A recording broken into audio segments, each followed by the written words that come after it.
তোর ছোট ভাই তার বউ আমার বাড়ি থেকে বাইর করে দিছে। কত যাওয়ার কোনো জায়গা নাই, ভিক্ষা করতেছি। আমি নাকি তোর ভাইয়ের কাছে বুঝা হয়ে গেছি, তোর ভাইয়ের শ্বশুর শাশুড়ি তারা বেড়াতে আইছে।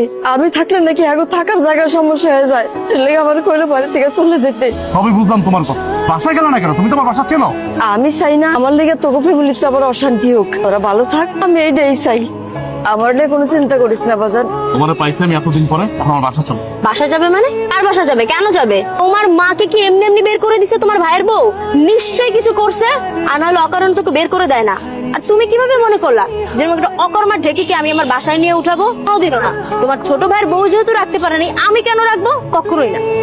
আমার মা আমার বাসা যাবে, তোমার সমস্যা কি? আমি তো বুঝলাম না। আমার সমস্যা আছে। তোমার মায়ের গেটআপ দেখো, অবস্থা দেখো। আমাদের বাসায় আমার বাবা থাকে, আমার বাবার সামনে যদি তোমার মাকে নেই তো আমি কি বলবো তাকে যে কেন হুট করে এইভাবে ফকিন্নি ভিক্ষুক অবস্থায় নিয়ে আসছি? তখন এক্সপ্লেইন করবো আমার বাবার সামনে যে তোমার ছোট ভাই আর ছোট ভাইয়ের বউ তোমার মাকে ঘর ধাক্কা দিয়ে বের করে দিছে আর তুমি নিয়ে আশ্রয় দিছো। কিভাবে শ্বশুরের সামনে কথা বলবা? আমার বাবা যতদিন আমার বাসায় আছে, তোমার মা কেন, তোমার কোনো আত্মীয় স্বজন আমি নিবো না। তুমি আমার মাকে ভিক্ষুক বললা? ভিক্ষুককে ভিক্ষুক বলবো না তো কি বলবো? ম্যাম সাহেব বলবো? সে আমার মা, সে আমাকে গর্বে ধারণ করছে। তুমি যদি আরেকটা কথা বলো হরিনাম মা, চলো তুমি আমার বাসা চলো। আমি দোয়া করি তোরা ভালো থাক, আমার জন্য অশান্তি দরকার নাই। ভালো থাক বাবা। মা মা, তোমার এত বড় সাহস, তুমি রাস্তাঘাটে আমার গায়ে হাত তুলছো, তাও আবার তোমার ওই গরিব ফকিন্নি মার জন্য। দেখো, মুখে লাগাম দাও। আমি বলতেছি মুখে লাগাম দাও। তুমি আমার মাকে আশেপাশে কথা বলছো, এই জন্য আমি তোমার গায়ে হাত দিচ্ছি। আমি কি মিথ্যা কিছু বলছি? হ্যাঁ, যা সত্যি আমি তাই বলছি। তোমার মা তো একটা অলক্ষী। তোমার মা যদি এতই ভালো হতো তাহলে তোমার ছোট ভাইয়ের কাছে টিকতে পারলো না কেন? হ্যাঁ, সেটাও তো তার ছেলে। তোমার ছোট ভাইয়ের বউ কেন তোমার মাকে রাস্তায় বের করে দিল? হ্যাঁ, নিশ্চয়ই কোন আকাম কুকাম করছে, আর না হলে চুরি করছে হয়তো বা, এই জন্যই ঘাড় ধাক্কা দিয়ে বের করে দিছে।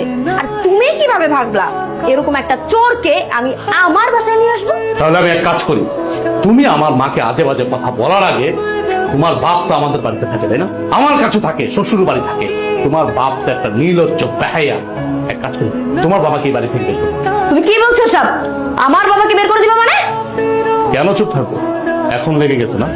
এখন লেগে গেছে। নিজের বেলায় 16 আনার, পরের বেলায় 1 আনা না।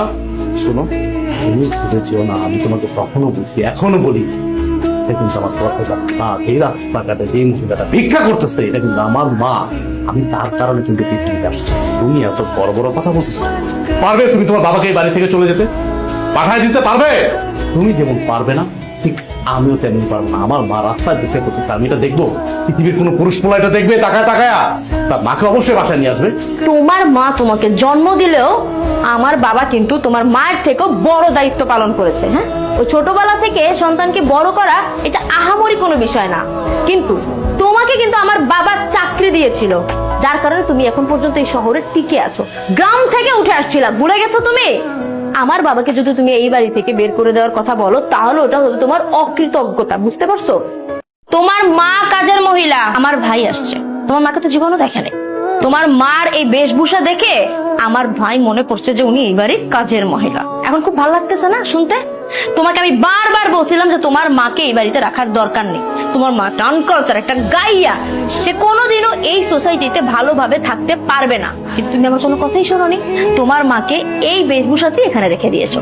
এখন আমার ভাই কাজের মহিলা মনে করছে, ওর দোষ কোথায় এখানে? তোর ভাই আমার মাকে কাজের মহিলা বলছে, আর তুই সেটা নীরবে হজম করে নিলি। তুই সেটা প্রতিবাদ করবি না?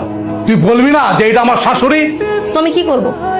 আমার দোষ কোথায়? আমার ভাইয়ের দোষ কোথায়? তোমার মাকে তো আমি বলছিলাম যে একটু পরিপাটি হয়ে থাকেন, কিন্তু না, সে তো ওভাবে থাকবে না। সে সারাদিন খাবে দাবে ঘুমাবে, এটা করবে ওটা করবে। এই জন্যই তো তোমার ছোট ভাইয়ের বউ লাথি মারা বের করে দিছিল। কারোর সাথে তো চলা যায় না সমাজে, তোমার মাকে নিয়ে এসে আমার ঘাড়ে উঠছে, আর এখন মানিজ্য নষ্ট করতেছে আত্মীয় স্বজনদের কাছে। ভাইয়া, আপু তো ঠিক কথা বলছে। আপনার মাকে তো দেখে কাজের মহিলাই মনে হয়। সে আপনার মা একটু মার্জিত, সুন্দর মতো চলাফেরা করবে, সুন্দরভাবে নিজেকে প্রেজেন্ট করবে। এরকম ভাবে থাকলে তো সবাই কাজের মহিলা বলবে। এই, একদম চুপ। তুই যদি আরেকটা কথা বলো, এই একদম চুপ। বেরো, বেরো আমার বাড়ি থেকে, বেরো। তাই তুমি আমার ভাইয়ের সাথে এরকম করছো কেন? তোর ভাইয়ের সাথে কি করবো? কি করবো তোর ভাইয়ের সাথে আমি? তোর ভাই আমার মাকে যা ইচ্ছা তাই বলবে, সেটা আমি নীরবে হজম করে নিব মনে করছি? কোনোদিনও না। আমি হজম করার মতো ছিলেন। এই তুই বেরো আমার বাড়ি থেকে, বের হ, বের হ। পাউল জানি কোথাকার। ধরে যেদিন থেকে আমি এই বাড়িতে বউ বানায় নিয়ে আসছি সেই দিন থেকে এটার বাড়ি নাই, এটা তুই জাহান্নাম বানায় ফেলছিস। তুই আমার মায়ের যে অত্যাচার গুলা করছিস আমি এতদিন মুখ বুঝে সহ্য করছি। কেন সহ্য করছিস জানো? আমি মনে করতাম তুই এই নিয়ে শুদ্ধাবি, এই নিয়ে শুদ্ধাবি না। তুই শুদ্ধানের মেয়ে না। আসলে তোর বংশগত সমস্যা আছে।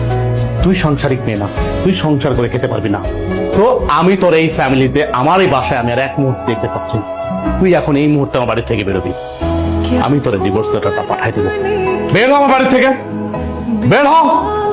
বাবা থাক না, এসব বাদ দে। মা তুমি কোনো কথা বলবা না। একটা মানুষের সীমা থাকে, ও সীমা লঙ্ঘন করছে অনেক আগেই। পরে অনেক আগে উচিত ছিল এই বাড়ির থেকে বের করে দেওয়া, কিন্তু না, আমি সব নীরবে হজম করছি। আর হজম করবো না, অনেক হয়েছে। তুই একটা বাইরের ছেলের সাথে, তোর খালাতো ভাইয়ের সামনে তুই আমার মাকে কাজের মহিলা বলে তোর ভাই, আর তুই সেটা মজা নেস না, মজা নেস। এই আমি গরিব, আমি গ্রামের ছেলে, মানলাম। তোর বাবা আমাকে সহযোগিতা করছে, সহযোগিতা করে ভালো একটা চাকরি দিয়েছে। আমি তো এই জন্য তোর অনেক ভালো রাখছি। তুই বলতে পারবি তোর কোন দিক থেকে আমি অসম্মান করছি, বা কোন দিক থেকে আমি তোর কমতি রাখছি? তাহলে তুই আমার মার সাথে এমন করছিস কেন, এমন করছিস কেন? তো আমি তোর সাথে কোনো কথা বলতে চাচ্ছি না, আমার মাথা রক্ত উঠে গেছে। তুই এখন এই মুহূর্তে আমার বাড়ি থেকে বের হবি, আমি তোর ডিভোর্স লেটারটা পাঠাই দেবো। যা বের হ আমার বাড়ি থেকে, বের হ। মা তুমি কোনো কথা বলবো না।